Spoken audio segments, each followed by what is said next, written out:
कर्म कली का होता सही, वो लिखने वाला झूठा नहीं। वो लिखने वाला झूठा नहीं, वो लिखने वाला झूठा नहीं। वो लिखने वाला झूठा नहीं, वो लिखने वाला झूठा नहीं। कर्म कली का होता सही, वो लिखने वाला झूठा नहीं। कर्म कली का होता सही, वो लिखने वाला झूठा नहीं। नमस्कार। जगत गुरु भगवान श्री कृष्ण जी के चरणों में कृतज्ञता पूर्वक वंदन करता हूँ। सनातन संस्था एवं हिंदू जनजागृति समिति की ओर से धर्म संवाद के इस विशेष कार्यक्रम में मैं कार्तिक सालुंके आप सभी का हार्दिक स्वागत करता हूँ। बंधुओं, पिछले कुछ दिनों से हम इस धर्म संवाद के कार्यक्रम से हम कर्मफल न्याय इस विषय में हम जानकर ले रहे हैं। इसमें कर्मफल के संबंध में हमने अलग अलग विषय समझ कर लिए और कुछ प्रश्नों का उत्तर भी हमने जान कर लिया। इसमें कर्म क्या होते हैं, अच्छे कर्म करने से क्या लाभ होता है, पाप क्या है, पुण्य क्या है, बुरे कर्मों का फल किस प्रकार से मिलता है, अगर कर्तव्यों का पालन करने से क्या हमें पुण्य मिलता है या पाप मिलता है, ऐसे विविध प्रश्नों के उत्तर हमने समझ कर लिए। साथ ही में पुनर्जन्म का क्या महत्व है ये भी हमने जान कर लिया। आज भी हम इस धर्म संवाद के माध्यम से हम कर्मफल न्याय इस विषय पर अनेक शंकाओं का समाधान हम करवा कर लेने वाले हैं। आज प्रमुखता से पाप का परिणाम उसके उद्देश्य पर है या कृति पर, ये हम समझ कर लेंगे। और इसी के साथ कर्म बंधनों में फंसे बिना कर्म किस प्रकार से हमें करना है ये हम जान कर लेने वाले हैं। आज हमारे साथ इस धर्म संवाद में हमारे शंकाओं का समाधान करने हेतु हिंदू जनजागृति समिति के राष्ट्रीय मार्गदर्शक सदगुरु डॉक्टर चारुदत्त पिंगले जी उपस्थित हैं। नमस्कार सदगुरु डॉक्टर पिंगले जी। नमस्कार कार्तिक जी। तो आइए हम आज के इस धर्म संवाद को आगे लेकर चलते हैं। सबसे पहला प्रश्न मैं सदगुरु डॉक्टर पिंगले जी आपसे पूछना चाहूंगा कि अनेक बार महाभारत में भीष्म पितामह का उदाहरण चर्चा में आता है। इसमें उन्होंने ऐसा क्या कर्म किया था कि जिसके कारण उन्हें शरपंजी पर मृत्यु प्राप्त हुई। इस विषय में आप हमें सभी को जानकारी दीजिए। कार्तिक जी, भीष्म जी ने ये प्रश्न श्री कृष्ण जी को पूछा है। इसके सबसे बड़ा महत्व का जो भाग हमें सीखना है वो यही है कि भीष्म जैसे परम ज्ञानी और परम भक्त व्यक्ति भी अपने जो कर्म फल है या जो प्रारब्ध वो भोग रहे हैं उसके बारे में वो ज्ञात नहीं होते हैं। और उन्होंने यह प्रश्न पूछना ही इस बात का द्योतक है कि हमें अपने प्रारब्ध की पूर्णता ज्ञान या जानकारी नहीं होती है। अब भीष्म को बाण की शैया पर लेटना पड़ा, ये निश्चित ही उनके पूर्वजन्म के किसी अपराध के कारण ही उन्हें मिला हुआ वो कर्म फल है, यह हमें समझने की आवश्यकता है। और जब वो बाणों की शैया पर थे और कृष्ण जब उनसे मिलने आया तो वो कृष्ण जी से पूछते हैं कि हे मधुसूदन, मेरा यह कौन से कर्मों का फल है जो मुझे आज ये बाणों की शैया मिली है। और तब श्री कृष्ण पितामह भीष्म से कहते हैं कि आप कुछ जन्म पूर्व एक राजकुमार थे।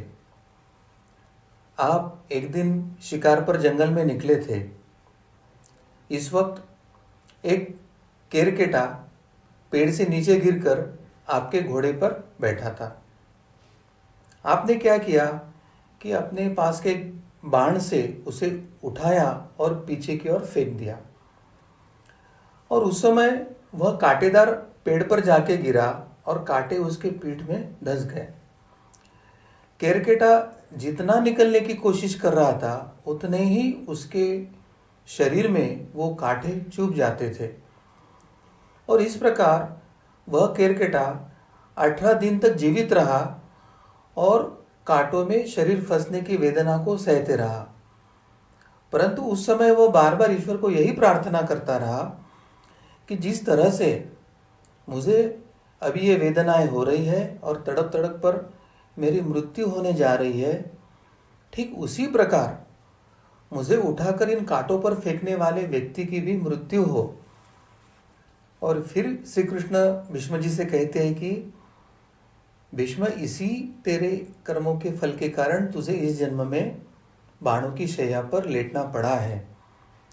मगर उन्होंने उसका दूसरा फल भी बताया कि यह बाणों की शैया पर लेटने के कारण ही आपको उस कर्केटा का जो मिला हुआ श्राप है उससे आप मुक्ति हो गए, और साधना के कारण आप आध्यात्मिक आगे की गति या मोक्ष पाओगे।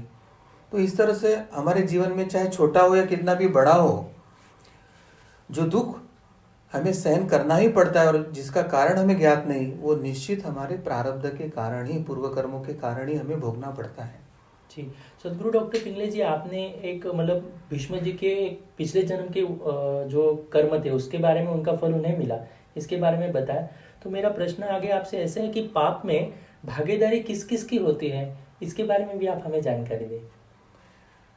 हाँ, अगर एक समय हम अनेक लोग एकत्रित होते हैं और उस समय अगर कुछ पाप होता है तो उसकी भागीदारी कैसी होती है वह भी हम समझ लेंगे। समझो सेवक और स्वामी है, जैसे हम व्यवहारिक भाषा में मालिक और नौकर कहते हैं। इनके संबंध में अगर हम विचार करते हैं तो सेवक जो कुछ बुरा काम करता है उसका पातक उसके स्वामी को लगता है। यानी कितना बड़ा कर्म का ये सिद्धांत है, ये हमें जानने की आवश्यकता है। यानी जिसका आधिपत्य रहता है उसके अनुसार उसका जो नौकर होता है वो कार्य करता है। तो नौकर पे अगर योग्य दिशा या नियंत्रण न रखने के कारण वो अगर कुछ पाप करता है तो उसका पाप का भागी वो स्वामी भी होता है। अब पति और पत्नी, इस संबंध से अगर हम विचार करते हैं तो पति अगर कोई पाप करे तो उस पाप का कोई हिस्सा पत्नी को लागू नहीं होता, पत्नी को नहीं भोगना पड़ता है। परंतु अगर पति कोई पाप कर्म स्वयं ही कर रहा है और उसमें पत्नी प्रत्यक्ष भागीदार बनी है तो पत्नी को भी उस पाप का भागीदार बनना पड़ता है।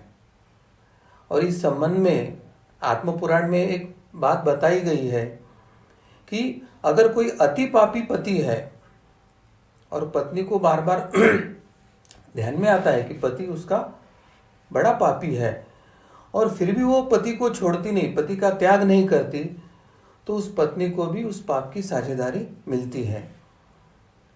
अब उल्टी तरफ से देखें तो पति का अगर पत्नी को पाप नहीं लगता तो पत्नी के संदर्भ में क्या नियम है? तो पत्नी जो पाप करती है उसके पाप का आधा फल पति को भोगना पड़ता है।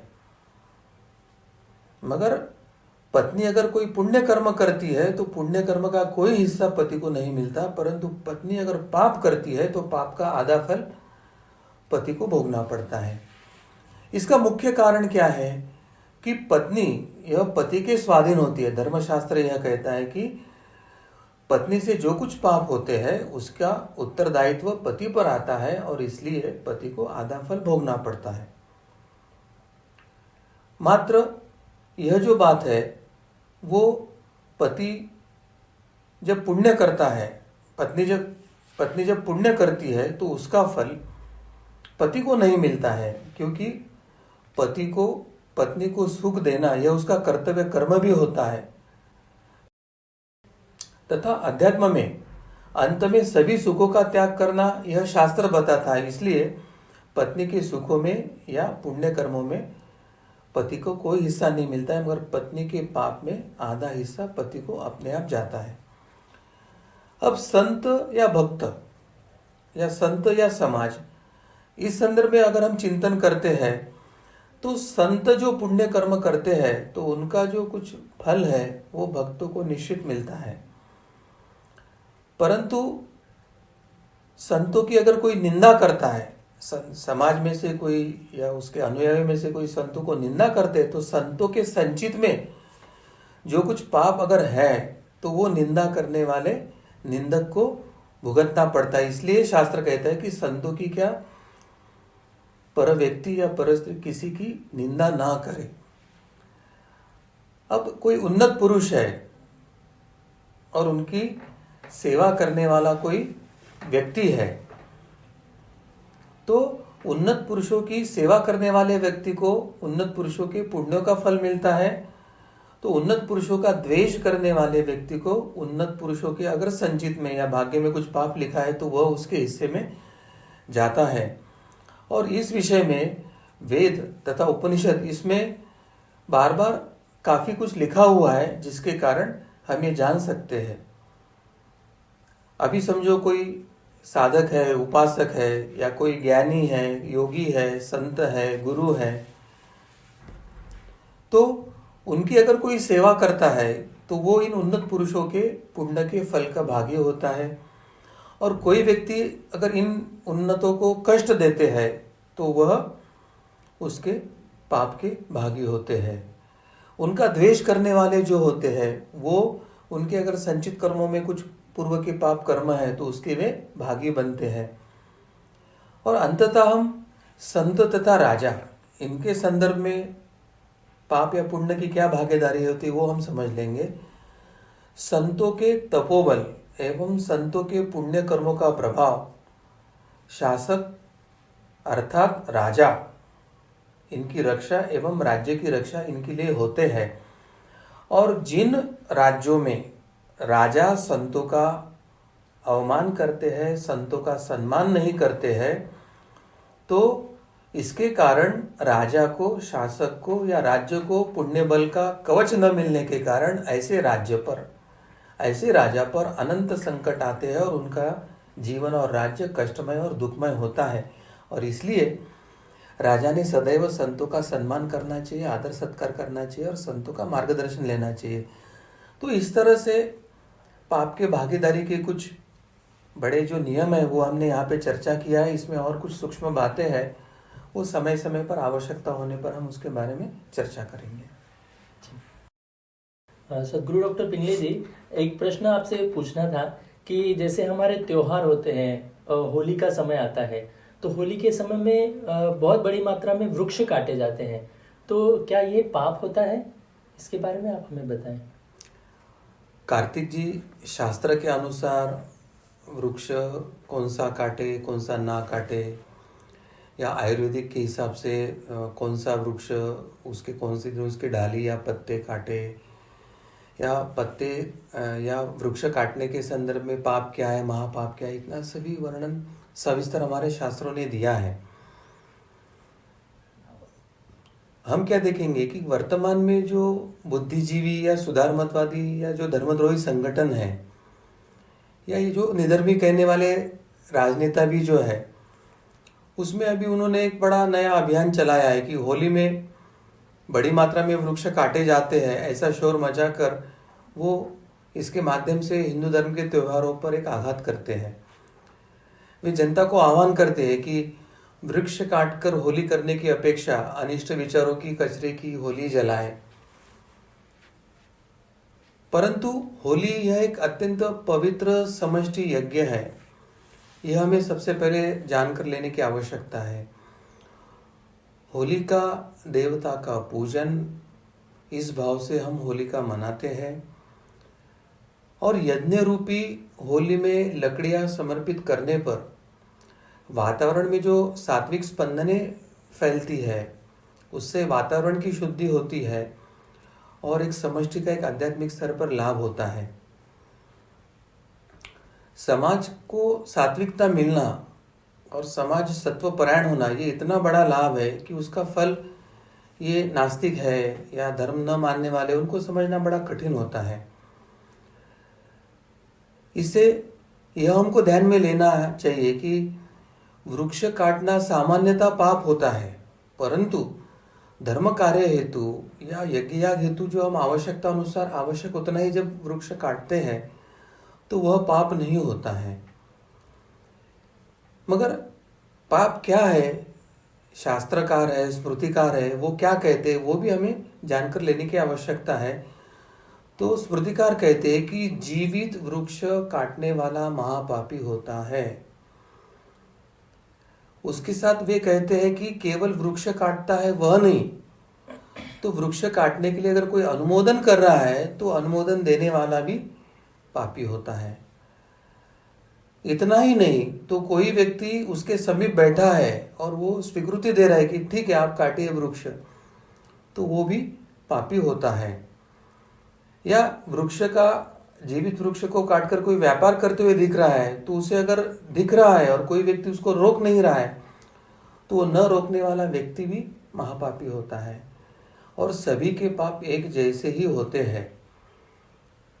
हमारी श्रुति है, स्मृति है, पुराण है, इन्होंने सर्वत्र हमारे वृक्ष एवं निसर्ग पंचमहाभूत वातावरण का अत्यंत महिमा मंडन किया है। परंतु कौन से वृक्ष तोड़ना चाहिए, कब तोड़ना चाहिए, ये शास्त्र भी हम छोटे पैमाने पे समझ के लेंगे कि हमारा जो आयुर्वेद है वो आयुर्वेद वृक्षों के ही आधार पर चलता है। विशिष्ट वृक्ष को विशिष्ट दिन, विशिष्ट समय, विशिष्ट प्रार्थना करके जितनी आवश्यकता है उतना वृक्ष काटने का हमें सुविधा धर्मशास्त्र ने दिया है। जीवित वृक्ष को ना काटे यह बताने के बाद जो वृक्ष अभी मरणासन्न हुआ है या अभी जिसका आयु खत्म हुई है उसको अगर जनोपयोग के हेतु या सूखे हुए वृक्ष को काटकर उसको जनोपयोग में लाने के हेतु उसके लिए कोई निर्बंध नहीं है।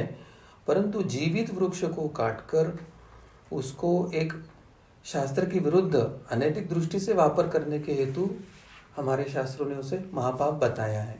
जी, सदगुरु डॉक्टर पिंगले जी, आप बहुत ही अच्छे से हमें सब उदाहरणों के साथ यहाँ पर आप बता रहे हैं। मेरा सभी दर्शकों से निवेदन है, आप ये जो कर्मफल न्याय के जो हमारा धर्म संवाद चल रहा है इसका ये जो YouTube है तो आप अन्यों को भी शेयर कर सकते हैं। आपके जो मित्र हैं, आपके परिवार के अन्य सदस्य हैं, उन लोगों तक ये जानकारी पहुंचाने का प्रयास कर सकते हैं। और आप भी इस धर्म का ज्ञान देने के लिए ये जो धर्म शिक्षा का कार्य है इसमें आप ये सेवा आप अवश्य कर सकते हैं। इसलिए मैं Facebook और YouTube से जुड़े हुए सभी दर्शकों से निवेदन करूंगा कि आप अवश्य ये जो विषय यहाँ पर चल रहा है इसे अवश्य शेयर कीजिए और हमारे पेज को लाइक कीजिए और अन्यों को भी शेयर कीजिए, सब्सक्राइब कर सकते हैं। मेरा अगला प्रश्न सदगुरु डॉक्टर पिंगले जी आपसे ये है कि समाज में बहुत सारे लोग गलत कर्म करते हैं, अधर्म करते हैं और अधर्म की ओर मुख सम्मति से देखते भी रहते हैं। कुछ गलत अगर हो रहा है तो उसको केवल शांत रहकर देखने का भाग होता है। तो क्या समाज का यह संगठित पाप होता है, और अगर होता है तो उसका परिणाम किस प्रकार से भुगतना पड़ता है, इसके बारे में आप हमें बताएं। सबसे पहले तो पाप का मूक सम्मतिदार होना और मूक सम्मति से देखना, यह वो पाप का भागी होता ही है। और ऐसे कर्मों से समाज का समष्टि पाप बढ़ता है और समष्टि पाप बढ़ने से उस राष्ट्र पर, राज्य पर भारी संकट आते हैं। यह मूलभूत बातें हमको पहले समझ के लेने की आवश्यकता है। ईश्वर ने मनुष्य को उचित कर्म करने का और उचित कर्म कर पे उसके जो पूर्व जीवन का दुखमय जीवन है, प्रारब्ध है, उस पर मात करने की एक क्षमता दिया है। और इसके साथ ईश्वर ने मनुष्य को स्वयं के साथ संपूर्ण सृष्टि को भी सुखी करने की क्षमता देकर रखी है। अब ऐसा होते हुए भी मनुष्य उस क्षमता का उपयोग किस हेतु करता है? तो मनुष्य इस क्षमता का हेतु अपना स्वार्थ पूर्ति के लिए करता है, निष्पाप जीवों पर अन्याय करने के लिए करता है, अन्यों पर अधिकार जमाना, अन्यों पर वर्चस्व कायम करना, इसके लिए करता है। इसके कारण मनुष्य अधर्म करता है। अधर्माचरण से उसका स्वयं का प्रारब्ध दूषित होता है और स्वयं के साथ समाज का प्रारब्ध दूषित होता है। अब स्वयं, समाज और सभी का प्रारब्ध दूषित होने के कारण ये समष्टि पाप जो निर्माण होता है उसका प्रभाव जो है संपूर्ण सृष्टि पर पड़ता है। सृष्टि का जो चक्र है उसका संतुलन बिगड़ता है और इसके कारण ऐसे समाज और राष्ट्र पर अतिवृष्टि, अनावृष्टि, भूकंप, युद्ध, तोता या टिड्डे, इनके आक्रमण जैसे प्राकृतिक आपदाएं आती हैं। अब हमारे पुराणों में कुछ बातों स्पष्टता से हमें बताई गई है। उसमें क्या कहा गया है कि हिंदू धर्म के अनुसार कुलाचार पालन करना आवश्यक है। अगर हम ऐसे नहीं करते तो विशिष्ट देवताओं के लिए जो विशिष्ट उपचार हमने तय किए हैं वो उन तक नहीं पहुंचते हैं। इसके कारण देवता को जो भोग देना है, नैवेद्य देना होता, वो भी देवता तक पहुंचता नहीं है। इसलिए देवता का भी कोप होता है और समाज पर संकट आते हैं।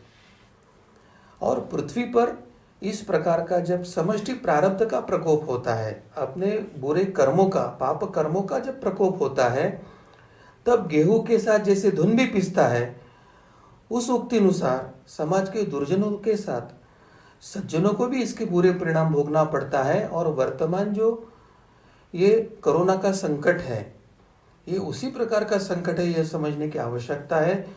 जो बुरे कर्म करने वाले, पाप करने वाले लोगों के कारण जो समष्टि पाप बना हुआ था, उसके कारण ये वर्तमान समय में सज्जनों को भी विपरीत काल को मुंह देने की अभी आवश्यकता पड़ रही है। जी, सदगुरु डॉक्टर पिंगले जी, पाप अगर हमसे होते हैं व्यक्ति से, तो पापों के लिए प्रायश्चित ऐसे धर्मशास्त्र में बताया गया है। तो पापों के कुछ सरल प्रायश्चित हो तो इसके विषय में आप हमें जानकारी दें। प्रायश्चित हो या पाप कर्म से निवृत्त हो, जो नित्य नैमित्तिक होते हैं, उसके लिए हमें पहला जो बताया वो वैश्वदेव। वैश्वदेव यह पंच महायज्ञ जो हमको करने के लिए बताया है प्रतिदिन नित्य, उसमें का एक महत्व का यज्ञ है। इसके कारण अनजान में जो हुए पाप है, उस समूल पापों का नाश होता है।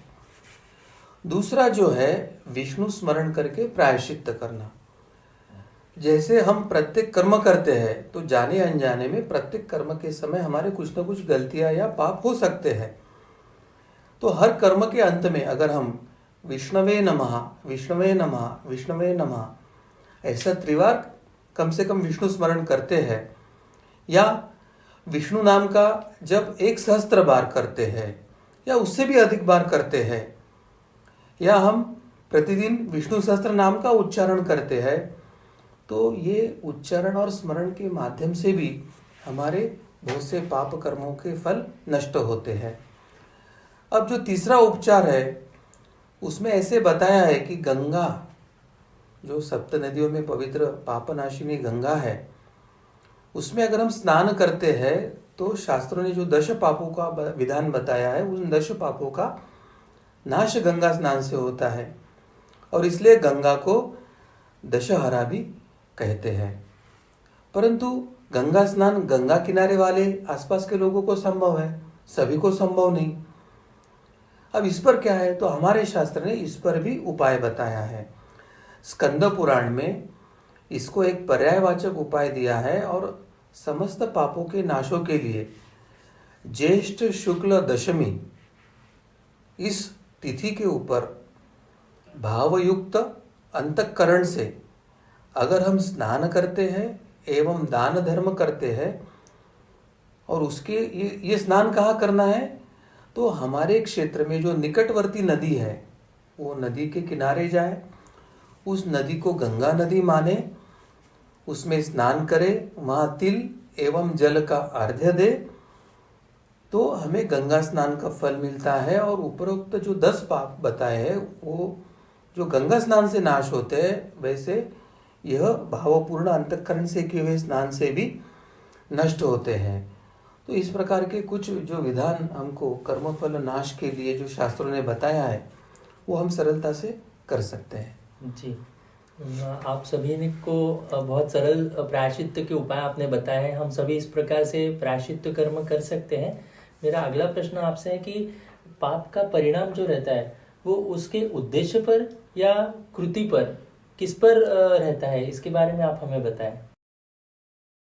पाप का जो परिणाम है वो उद्देश्य या कृति पर है, वो अभी हम कुछ उदाहरण से ही देख लेंगे।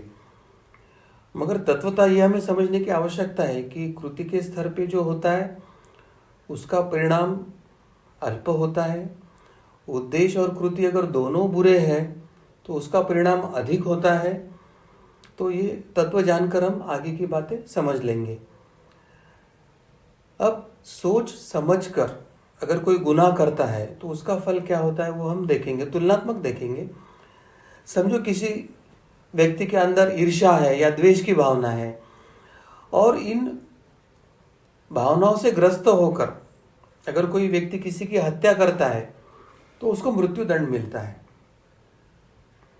परंतु सोच समझकर गुनाह नहीं किया है, द्वेष या ईर्ष्या नहीं है, जैसे कोई दुर्घटना होती है, उदाहरण के तौर पर देखेंगे कि कोई 4 पहिया वाहन से कोई दुर्घटना हो जाती है और दुर्घटना में किसी का मृत्यु भी हो सकता है, परंतु ऐसे प्रसंगों में चालकों को थोड़ा सा आर्थिक दंड होता है या थोड़ी सी शिक्षा हो सकती है, परंतु उसको मृत्यु दंड नहीं मिलता है। परंतु जो जानबूझकर मृत्यु गुनाह कर रहा था उसको मात्र मृत्यु दंड मिलता है। अब तीसरा जो इसमें है कि अपना कर्तव्य पालन या राष्ट्र की या समाज की रक्षा हेतु या धर्म की रक्षा या धर्म पालन हेतु अगर किसी के हाथों से मृत्यु हो जाती तो उसका फल क्या है। तो उदाहरण के तौर पे हमारा राष्ट्र का कोई सैनिक है और अपने शत्रु राष्ट्र के वो 100 से अधिक सैनिक को जानबूझकर मारता है,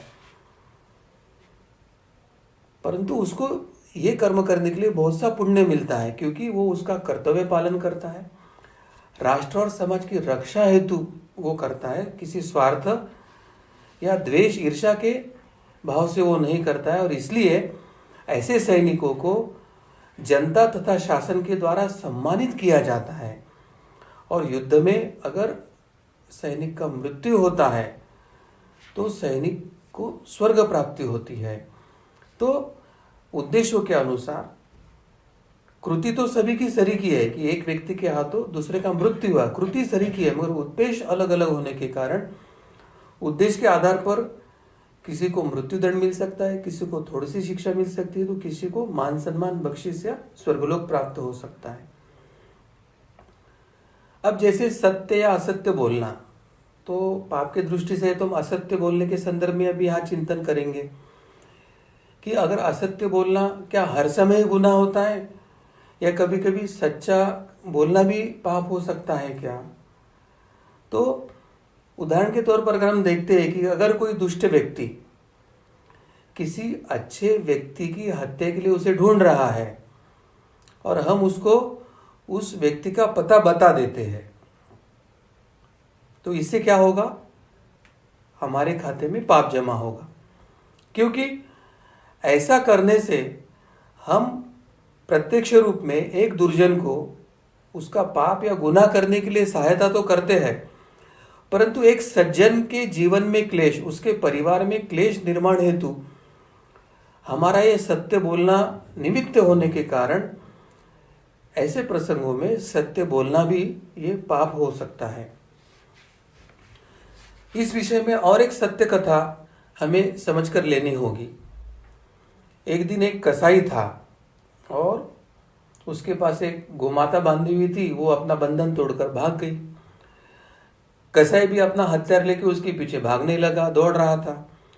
रास्ते पर एक मोड़ पर आने के बाद कसाई को गोमाता कौन सी दिशा में गई वो समझ में नहीं आ रहा था। उसी ने किसी व्यक्ति से पूछ लिया कि भाई गोमाता गाय कौन सी दिशा में गई। अब व्यक्ति के जीवन में वो व्यक्ति एक परम भक्त था, धर्मपरायण व्यक्ति था। उस समय वो जाप भी कर रहा था। उसके मन में विचार आया कि अब मैं झूठ बोलूं तो पाप होने वाला है, तो इसलिए वो प्रत्यक्ष मुख से तो नहीं परंतु उसने इशारा करके बताया कि गोमाता इस दिशा में गई है। और उसके मन में यह भी आया था कि झूठ बोलना पाप है करके उसने सत्य बता दिया। अब परिणाम क्या हुआ कि कसाई ने वो गाय को पकड़ा, बाद में पकड़कर उसको काटा और उसको गोहत्या का पाप लगा। अब समय बीत गया, गोमाता को दूसरा जन्म मिला, उस कसाई को भी जन्म मिला, और वो जो धर्मपरायण जो व्यक्ति था जिसने कौन सी दिशा में गोमाता गई उसको भी जन्म मिला। अब अगले जन्म में गोमाता को एक स्त्री का जन्म मिला, वो जो कसाई था उसको पुरुष का जन्म मिला, और वो गोमाता जो स्त्री बनी थी उसके जीवन में वो कसाई पति के रूप में संबंधी बन के आया था। उस समय वो जो गाय कौन सी दिशा में गई वो दिशा दिखाने वाला जो भक्त व्यक्ति था उसको भी जन्म मिला, और वो उस जन्म में खाटिक बना, और उस खाटिक का नाम था सदन। सदन खाटिक होने के उपरांत भी पूर्वजन्म के उसके साधना के संस्कार थे, धर्मपरायण और भाव भक्ति के कर्मों के संस्कार होने के कारण उस जन्म में भी वो एक प्रसिद्ध कीर्तनकार और एक प्रसिद्ध भक्त करके ही मान्यता प्राप्त था। एक बार वह तीर्थ यात्रा पर निकला। बीच रास्ते में एक गांव में उसको किसी के घर में शरण लेने की इच्छा हो गई। कर्म धर्म सहयोग से वह उसी स्त्री और पुरुष के घर में गया कि जो पिछले जन्म में गोमाता और कसाई थे। उसने वही शरण मांगी। उस घर में केवल वो पति पत्नी ही रहते थे। उस सदन नाम के जो व्यक्ति थे, भक्त व्यक्ति थे, उसको वो पति पत्नी अपने यहाँ आश्रय देती है। मगर सदन को देखकर उस स्त्री का मन रीझ गया। रात में जब उसका पति सो गया तब वह सदन के पास आई और उसके पास प्रेम के लिए प्रार्थना करने लगी। लेकिन सदन तो भक्तपरायण धर्मपरायण व्यक्ति था, उसने उस बात को नहीं माना। अब उस स्त्री को ऐसे लगा कि सदन के मन में उसके पति का भय है, इसलिए वह इस प्रेम की मांग को स्वीकार नहीं कर रहा है। वो पूर्व जन्म में जो गौ माता थी, वो इस जन्म में जो स्त्री थी, वो घर के अंदर गई। उसने घर से एक तेज हथियार लाया और अपने पति की हत्या कर दी। और एक तरह से पूर्व जन्म का जो उसका प्रारब्ध था वो उसने फल के स्वरूप में अपने पति को दे दिया। अब पति की हत्या करने के बाद वह औरत जो पूर्व जन्म में गौ माता थी, कसाई के हाथों मरी थी, वापस सदन के पास आई और उसने उसे बोला कि अब आपको मेरे पति से डरने की कोई आवश्यकता नहीं, मैंने उसका वध कर लिया है, अब मेरे प्रेम की ये जो मांग है आप स्वीकार करें। परंतु सदन तो धर्मपरायण धर्मनिष्ठ व्यक्ति होने के कारण उसने फिर वो स्त्री का मांग अस्वीकार कर दिया। अब वो स्त्री को क्रोध आ गया और उसने शोर मचाना शुरू कर दिया। आसपास के लोग एकत्रित हो गए और स्त्री ने अपने पति के हत्या का पूर्ण आरोप उस सदन के ऊपर लगा दिया। और एक तरह से सदन ने पिछले जन्म में जो गौ माता किस दिशा में गई थी, वह सच बताकर जो गलत कर्म किया था उसके पाप का फल अभी सदन ने भोग लिया। अब ये आरोप लगने के कारण बात राजा तक गई। राजा ने उसके दंड स्वरूप सदन के दोनों हाथ कटवा दिए। अब जो सत्य बोला गया, जो पाप कर्म हो, उसका दंड भी वो सदन नाम के धर्मपरायण व्यक्ति ने भोग लिया। अब वो तो तीर्थ यात्रा पे निकला था, अपने कटे हुए हाथ लेकर फिर वो आगे जगन्नाथपुरी के रास्ते से आगे निकल गया। अब जगन्नाथपुरी में एक अलग ही लीला चल रही थी भगवान की। पंडों के सपने में स्वयं जगन्नाथ जी गए। उन्होंने पंडों को कहा कि भाई मेरा एक बहुत बड़ा भक्त आने वाला है, आप पालकी लेकर जाइए और उसे सम्मान से मेरे पास लेके आइए। पंडों के भी मन में जिज्ञासा जागृत हो गई कि ऐसे कौन से भक्त आ रहे कि जिसके लिए स्वयं जगन्नाथ उनके लिए सपने में आके बता रहे। उन्होंने कहा कि हम उसको पहचानेंगे कैसे। तो भगवान ने उन्हें बताया कि उसको दोनों हाथ कटे हुए हैं, वो मेरा भक्त है। वो पंडे लोग पालकी लेकर ढूंढते ढूंढते पूरे क्षेत्र में जा रहे थे, एक सदन के पास आ गए। सभी ने सदन को देखा और मन ही मन में कहा कि यही व्यक्ति है जिसके लिए हमें जगन्नाथ जी बोल रहे थे। अब ये सब लोगों को पालकी लेकर आने के बाद, देखने के बाद सदन के मन में विचार आया कि हे प्रभु, मैं पहले अगर तीर्थ यात्रा पे निकला था तो यात्रा के पहले आपने मेरे हाथ काट दिए, अब ये पंडे लोग पालकी लेकर आ रहे हैं, अब ये मेरे साथ क्या करने वाले हैं। उसके मन में ये प्रश्न आ जाता है। और पंडे आते हैं, उसको पालकी में बिठाते हैं और मंदिर में लेके जाते हैं।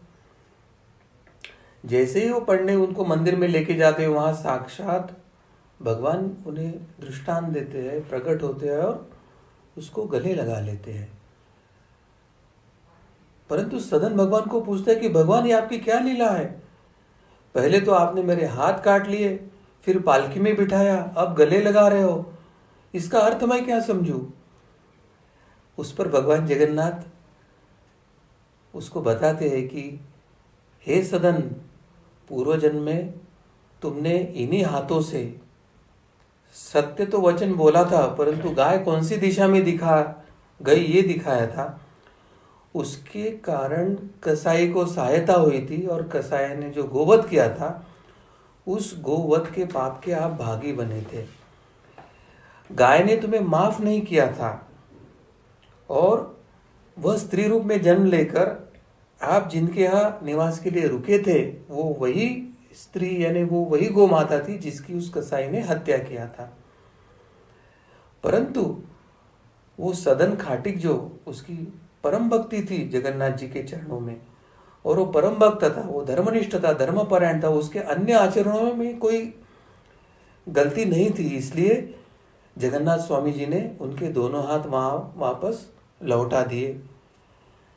अब इस कथा में भेद अनेक मिल सकते हैं समय समय पर, इसमें ध्यान रखने की बात एक ही है कि कर्म की गति अत्यंत गहन है। कभी सच बोलना पाप होता है तो बहुतांश झूठ बोलना पाप होता है।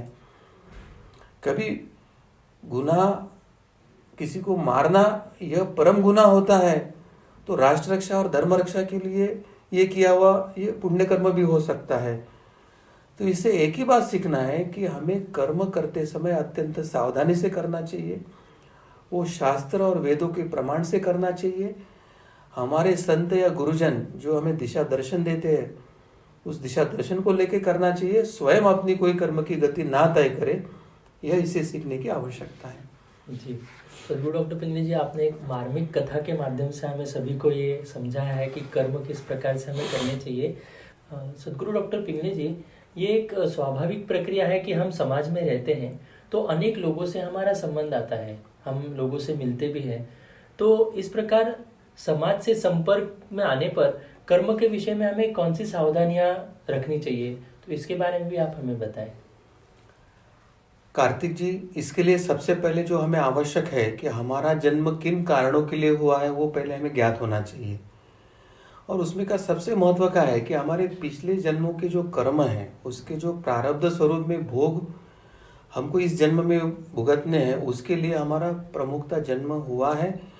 और 65% जो है हमारा जीवन वो प्रारब्ध भोग के लिए है, और 35% जो है वो इस जन्म में हमको स्वयं स्फूर्ति से साधना और आनंद प्राप्ति यानी ईश्वर प्राप्ति के लिए प्रयास करने के लिए दिए होते हैं। ये सबसे महत्व का ध्यान में रखकर हम आगे की बात का विचार करेंगे।